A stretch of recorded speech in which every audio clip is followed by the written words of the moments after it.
বন্ধুত্বের টানে আমার দেওরের এক বিদেশি বন্ধু বিদেশ থেকে পাড়ি দিচ্ছে এই দেশে।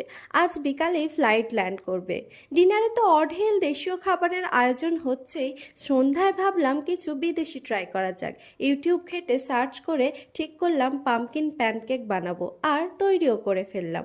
বন্ধুর সামনে এনে হাজির করলে বন্ধু তো দেখে খুব খুশি, আর খেয়েও স্যাটিসফাইড। রেসিপির জন্য পামকিনকে সিদ্ধ করে নিতে হবে। সিদ্ধ পামকিনকে ভালোভাবে ম্যাশ করে এর মধ্যে একে একে চালের গুঁড়ো, ময়দা, সামান্য লবণ, চিনি দিয়ে ভালোভাবে মিশিয়ে দলা পাকিয়ে নিতে হবে। এরপর লেচি কেটে হাতের দ্বারা স্প্রেড করে এর মধ্যে কয়েক টুকরো চিজ দিয়ে গোল গোল পাকিয়ে নিয়ে গরম তেলের মধ্যে ঢেলে দিয়ে এপিট ওপিট ভালোভাবে ফ্রাই করে লাল লাল করে ফ্রাই করে নিলেই আমাদের রেসিপি রেডি। এই বিদেশি খাবারটা বন্ধুরা তোমরা কিন্তু স্ন্যাক্সের চায়ের সঙ্গে অবশ্যই ট্রাই করতে পারো।